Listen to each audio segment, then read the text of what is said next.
कहते हैं? देखिए, ये होली और जुमा ये पहला मौका नहीं है कि जो एक साथ पड़ा हो।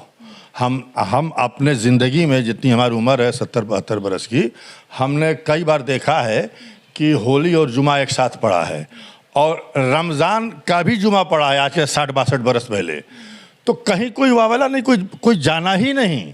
लेकिन अब इस भाजपा की सरकार में और ख़ास तौर से आजकल जिस तरीके का माहौल बनाया जा रहा है वो हमारे समझ से परे है।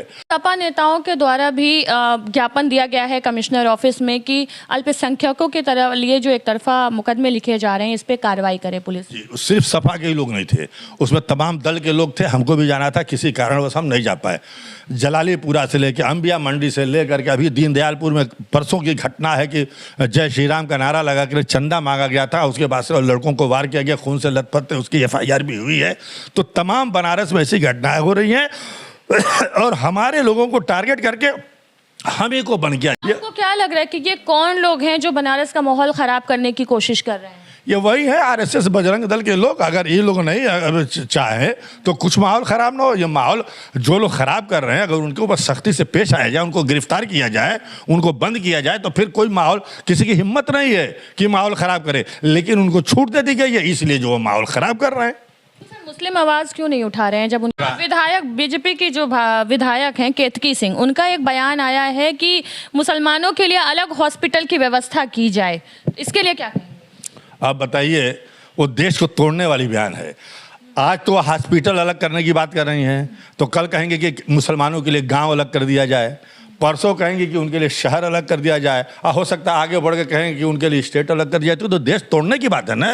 ये तो देशद्रोह का मुकदमा काम होना चाहिए ना। अगर एक मुसलमान कह दे तो अभी उसके ऊपर NSA से लेकर के सारे धाराएं लगा दी जाएंगी और उसको बंद कर दिया जाएगा। लेकिन भाजपा के विधायक ये बोल रही हैं और तमाम भाजपा के ऐसे नेता जो बोल रहे हैं कि आप घरों में रहिए। भाई हम क्यों घरों में रहें? हम क्यों करें? आज अभी तक हमने नहीं सुना। बनारस के लोगों से कहेंगे कि आप शांति व्यवस्था बनाए रखें। अगर कोई छेड़खानी करता है तो उसको बर्दाश्त कर ले।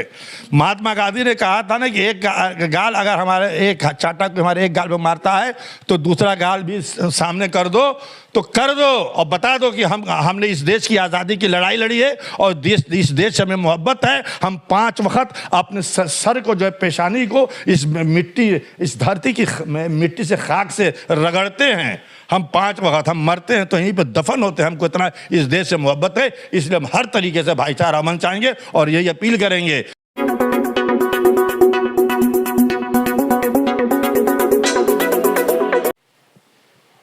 सबसे पहले तो आप देख रहे हैं जयदेश चैनल और पूरी जयदेश टीम की तरफ से आप सभी को होली और ईद की ढेर सारी शुभकामनाएं। और क्योंकि बात हो रही है होली की, तो होली को लेकर के हम पहुंच चुके हैं आज वाराणसी के पूर्व सांसद और लोकसभा प्रत्याशी अतहर जमाल लारी जी के पास और उनसे जानेंगे कि होली को लेकर के जो बयानबाजी हो रही है तो बनारस की आबो हवा कैसी है। सबसे पहले तो स्वागत है सर आपका हमारे चैनल में। आपके चैनल का भी स्वागत है, आपके दर्शकों का भी स्वागत है और आप लोगों का भी स्वागत है। होली और जुमे को लेकर के लोगों में काफ़ी ज़्यादा जो है बातें हो रही हैं कि जुमे की नमाज़ कैसे होगी, होली मनाना है कि जुमे की नमाज़ पढ़ना है रमज़ान में, इस तरीके की चीज़ें जो हो रही हैं बनारस में, इसको लेकर के आप क्या कहते हैं? देखिए, ये होली और जुमा ये पहला मौका नहीं है कि जो एक साथ पड़ा हो।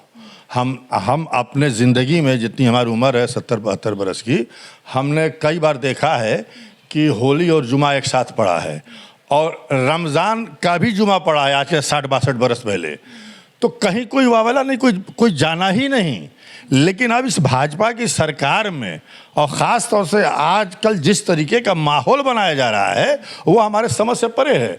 ये तो बराबर हुआ है और होली का रंग जो है 12 बजे तक ख़त्म हो जाता रहा। बनारस में हमेशा का रिकॉर्ड रहा है जो हम लोगों ने देखा है, लेकिन अब उसको बढ़ा दिया गया। लेकिन हम अपने उलमाए दीन की तारीफ़ करना चाहते हैं, हम उनको मुबारकबाद देना चाहते हैं और ये हम बताना चाहते हैं कि हम इस देश को से कितना प्यार करते हैं। हमारे अंदर दूसरे के लिए कितना प्यार भरा जज्बा है कि हमारे उलमाए कराम ने अपने टाइम को बढ़ा दिया। बिल्कुल नमाज का टाइम चेंज हो टाइम बढ़ा दिया, ये हमारी बड़कपन है, हमारा दरिया दिली है, लेकिन उन लोगों ने अपना टाइम घटाने की जगह पे बढ़ा दिया।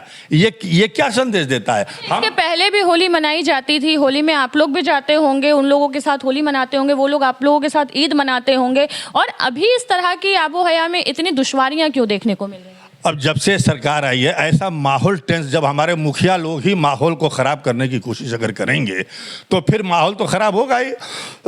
अब सारे अधिकारियों विधायकों में ये होड़ लगी हुई है कि मुसलमानों और अल्पसंख्यकों के खिलाफ जो है घटिया से घटिया जहर आलूद बयान देना ताकि हमारा प्रमोशन हो जाए, यही होड़ चली हो। अधिकारी भी बयान दे रहे हैं और जज तक बयान दे रहे हैं, तो इस तरीके का माहौल बना दिया गया। बनारस का कभी माहौल ऐसा नहीं रहा, हमेशा शांतिप्रिय रहा है, लेकिन 6 महीने से हम देख रहे हैं कि जो बनारस का के हालात हैं, जो अल्पसंख्यकों के साथ। अब कोटवा में क्या हुआ, 11-12 बरस के बच्चे शहर के टाइम पे कहीं एक बल्ब तोड़ दिए, पत्थर चला दिए, और कोटवा के लोग इतने डरे और सहमे हुए रहते हैं कि वो इलाका जो है पूरा घिरा हुआ है, वो हमारे हिंदू भाइयों से घिरा हुआ है। वहाँ के लोग एक शब्द बोलने के लिए तैयार नहीं होते। जो मीडिया चलाती है कि जो है वहाँ से लोग पलायन कर रहे हैं, सरासर फर्जी और झूठ है। वहाँ पे लोग अपना जो कुछ दबंग बिरादरी के लोग हैं दबंग हैं, उनकी मकानें जर्जर हो गई हैं, कीमत बढ़ गई है, तो वो उसको बेच के शहरों में आलीशान मकान बना रहे हैं और एक झूठा प्रचार किया जा रहा है कि लोग पलायन कर रहे हैं। सरासर गलत है। वहाँ के हिंदू भाई जो मुसलमानों की बीच बस्ती में रहते हैं, आप पता कर लीजिए। दूसरी बात देखिए, अभी कल सपा नेताओं के द्वारा भी ज्ञापन दिया गया है कमिश्नर ऑफिस में कि अल्पसंख्यकों की तरफ लिए जो एक तरफा मुकदमे लिखे जा रहे हैं, इस पे कार्रवाई करे पुलिस। जी, सिर्फ सपा के ही लोग नहीं थे, उसमें तमाम दल के लोग थे। हमको भी जाना था, किसी कारणवश हम नहीं जा पाए। जलालीपुरा से लेकर अंबिया मंडी से लेकर के अभी दीनदयालपुर में परसों की घटना है कि जय श्री राम का नारा लगा कर चंदा मांगा गया था, उसके बाद से लड़कों को वार किया गया, खून से लथपथ, उसकी FIR भी हुई है। तो तमाम बनारस में ऐसी घटनाएं हो रही हैं और हमारे लोगों को टारगेट करके हम ही को बंद किया जा रहा है। ये कहाँ का इंसाफ है? आपको क्या लग रहा है कि ये कौन लोग हैं? आपको क्या लग रहा है कि ये कौन लोग हैं जो बनारस का माहौल खराब करने की कोशिश कर रहे हैं? ये वही है RSS बजरंग दल के लोग। अगर ये लोग नहीं चाहे तो कुछ माहौल खराब ना हो। ये माहौल जो लोग खराब कर रहे हैं, अगर उनके ऊपर सख्ती से पेश आया जाए, उनको गिरफ्तार किया जाए, उनको बंद किया जाए, तो फिर कोई माहौल, किसी की हिम्मत नहीं है कि माहौल खराब करे। लेकिन उनको छूट दे दी गई है, इसलिए जो वो माहौल खराब कर रहे हैं। मुस्लिम आवाज क्यों नहीं उठा रहे हैं जब उनके ऊपर इस तरह के आपको लगता है कि अत्याचार हो रहे हैं? कौन आवाज उठाएगा? अगर कोई मुसलमान अगर बोलेगा तो उसको किसी न किसी फर्जी मुकदमे में उसको भी बंद कर दिया जाएगा, उसके घर बुलडोजर चल जाएगा। कई ऐसे एक्टिविटीज हैं जो बोले हैं तो उनके खिलाफ फर्जी मुकदमे लगा दिए गए हैं। तो ये हो रहा है। देखिए, कोटवा के लोग, हमसे एक पत्रकार ने कहा कि हम वहाँ के मुसलमानों से बात करना चाहे। कोटवा के लोग ने कहा कि भाई हम लोग ऐसे घिरे हुए लोग हैं, अगर हम आज बोल देंगे तो हमारे खिलाफ कल कार्रवाई होगी और दबंग लोग हमको जीने नहीं देंगे। आप सही कह रहे हैं। मैं खुद भी गई थी, मैंने कई जगह इस तरह के मामले देखे और बात करने गई तो मुझसे भी लोगों ने बात नहीं किया। किसी आप तो बात कर रहे हैं, आप तो बेबाकी से बता रहे हैं, लेकिन लोग बात नहीं कर नहीं करेंगे, इसलिए कि डरे। वो जानते हैं कि अगर हम बोलेंगे भी तो हमारे खिलाफ कार्रवाई हो जाएगी। वही हाल जलालीपुरा का हो, चाहे अंबिया मंडी का हो, चाहे वो तो लड़का दीनदयालपुर का जो जख्मी था, खून से लथपथ था, उसने जो है अपनी बात कर दी है। तो आज ऐसा माहौल बनाया जा रहा है, लगता है कि कभी होली दिवाली साथ में आया, होली और रमज़ान आया नहीं। साल में अगर एक बार होली आती है तो साल में एक बार रमज़ान भी आता है, बार बार रमज़ान नहीं आता है। और साल में ही 2-4 बार जुमे की नमाज रमज़ान में होती है। ऐसा नहीं है कि ये पहली बार हो रहा है। और जुमे की नमाज जो ये लोग राय दे रहे हैं कि वो घर में रहें, या तो घर में रहेंगे आप लोग? नहीं, सवाल ही नहीं पता। तो हमारा फंडामेंटल राइट का हनन हो रहा है। हम क्यों घर में रहें? हम आपसे कहेंगे कि बकरीद के दिन आप घर में रहिए तो आप रहेंगे। आप काला चश्मा लगा लीजिए तो आप रहेंगे। हम कहेंगे कि आप हिजाब पहन लीजिए, मत देखिए कुर्बानी की, तो आप रहेंगे। आप नहीं रहेंगे। सारी पाबंदी हमारे ऊपर, सारे कानून हमारे ऊपर सारे कानून लगाए जाएंगे। तो फिर कल कैसे होली और जुमा एक साथ मनाएंगे आप लोग? देखिए, होली और जुमा हमेशा शांतिपूर्ण तरीके से मना है, कल भी मनाएंगे। सारे हमारे सेकुलर हिंदू भाई भी हमारे साथ हैं और मनाया जाएगा। कहीं से कोई वादरेशन बवाल नहीं होगी अगर सरकार सही मानों में ईमानदार और टाइट हो जाए। एक बात मैं ये कहना चाहता था आपसे कि केतकी सिंह का जो आपने बयान कहा, विधायक बीजेपी की जो विधायक हैं केतकी सिंह, उनका एक बयान आया है कि मुसलमानों के लिए अलग हॉस्पिटल की व्यवस्था की जाए। इसके लिए क्या कहेंगे? आप बताइए, वो देश को तोड़ने वाली बयान है। आज तो हॉस्पिटल अलग करने की बात कर रही हैं, तो कल कहेंगे कि मुसलमानों के लिए गांव अलग कर दिया जाए, परसों कहेंगे कि उनके लिए शहर अलग कर दिया जाए, और हो सकता है आगे बढ़ के कहेंगे कि उनके लिए स्टेट अलग कर दिया जाए। तो देश तोड़ने की बात है ना, ये तो देशद्रोह का मुकदमा काम होना चाहिए ना। अगर एक मुसलमान कह दे तो अभी उसके ऊपर एनएसए से लेकर के सारे धाराएं लगा दी जाएंगी और उसको बंद कर दिया जाएगा। लेकिन भाजपा के विधायक ये बोल रही हैं, और तमाम भाजपा के ऐसे नेता जो बोल रहे हैं कि आप घरों में रहिए। भाई हम क्यों घरों में रहें? हम क्यों करें? आज अभी तक हमने नहीं सुना था दूसरे के शासनकाल में कि मस्जिदों को तिरपाल से ढका जाता हो। बिल्कुल, शाहजहांपुर में मस्जिदों को तिरपाल से ढका जा रहा है, कई जगह पे अभी तक नहीं होता रहा, लेकिन ये भाजपा की सरकार में शुरू हुआ। इसका मतलब लॉ एंड ऑर्डर फेल है। ये तो कलर से बचाने के लिए मस्जिदों को ढका जा रहा है। सुरक्षा क्या हिंदुस्तान की आज़ादी इतने दिन हुआ, कभी ऐसा हुआ? ये एक नया तरीका। आप सुरक्षा नहीं दे सकते हो तो हमारी मस्जिदों को ढक रहे हो। हम कहेंगे कि आप हमारा जुलूस निकलता है मुहर्रम का, या हमारा जुलूस ईद मिलादुन्नबी का निकलता है, तो हम कहेंगे कि आप मंदिर को ढक लीजिए सुरक्षा के लिए, तो आप ढक लेंगे। ये कोई तरीका हुआ? ये कोई बात हुई? ये कोई तर्क हुआ? ये तो सरासर नाइंसाफी है और जुल्म और ज्यादती वाली बात है। ये कहीं से इंसाफ पसंदी की बात नहीं है। हमको कहा जाए कि आप घर में रहिए, जुमे की नमाज ना पढ़े। जुमे के बारे में मैं आपको बता देना चाहता हूँ, लोगों को जानकारी नहीं है। जुमे की नमाज जब भी होगी मस्जिद में होगी, ईद की नमाज जब भी होगी, बकरा-ईद की नमाज तो मस्जिद में होगी, और इसमें खुतबा होता है, और किसी नमाज में खुतबा नहीं होता। जुमे की नमाज में खुतबा होता है और मस्जिद में ही होती है, घर पे नहीं हो सकती। स्टेशन प्लेटफार्म पे हम 5 वक्त की दूसरी नमाज पढ़ सकते हैं। पीस कमेटी की मीटिंग हुई है, उसमें ये डिसाइड किया गया है कि होली 12-1 बजे तक खत्म होगी, तो 2-2:30 बजे तक जुमे की नमाज मस्जिदों में। बहुत अच्छी बात है। पीस कमेटी के लोगों का हम स्वागत करते हैं। देखिए, बनारस में होली हमेशा 12 बजे खत्म होती जा रही है, लेकिन हमने कहा ना कि उलमाए कराम से 12 बजे खत्म होती जा रही है, लेकिन हमने कहा ना कि उलमाए कराम को हम दाद देना चाहते हैं कि उन्होंने भाईचारा बनाए रखने के लिए ये सारी जिम्मेदारी हमको दी जा रही है, तो हम जिम्मेदारी निभा रहे हैं। हमने अपने नमाज के टाइम को बदल देने का काम किया है, लेकिन सरकार भी तो कुछ पहल करे।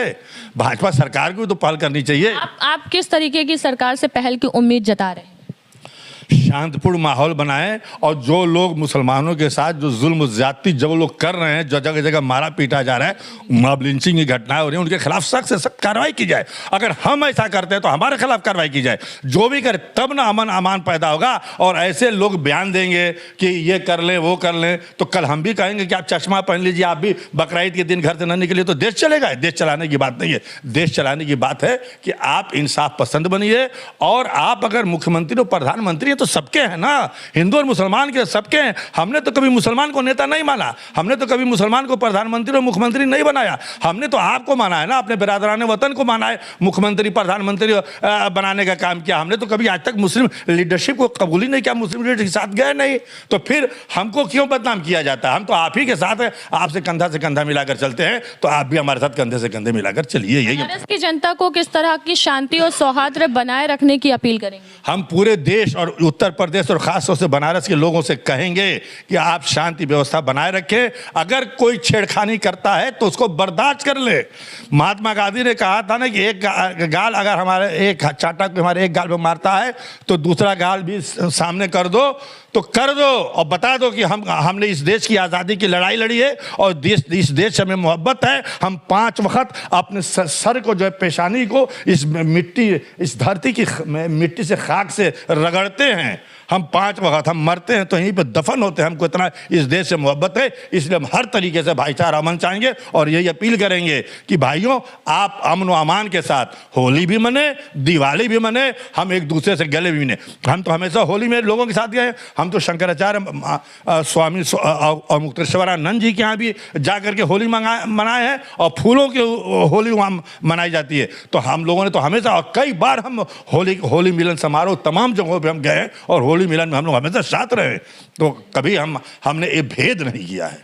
ठीक है, बहुत बहुत शुक्रिया अतहर जी हमारे साथ बने रहने के लिए। तो जैसे कि आपने देखा कि अतहर जमाल लारी जी हमारे साथ थे, और उन्होंने जिस तरीके से माहौल को ख़राब करने की साजिश हो रही है, उस साजिश को नाकाम करने के लिए पूरे बनारसवासी, देशवासी, उत्तर प्रदेश के वासियों से निवेदन किया है कि आप बर्दाश्त कर लीजिए, और अगर कोई आपको छेड़े तो भी आप जी बिल्कुल। जो लोग कहते हैं कि सड़क पे नमाज पढ़ लीजिए। देखिए, जो जुमे की नमाज होती है तो इमाम के पीछे होती है, मस्जिद इमाम पढ़ाता है, और जब जगह नहीं मिलती है तब लोग सड़क पे खड़े हो जाते हैं।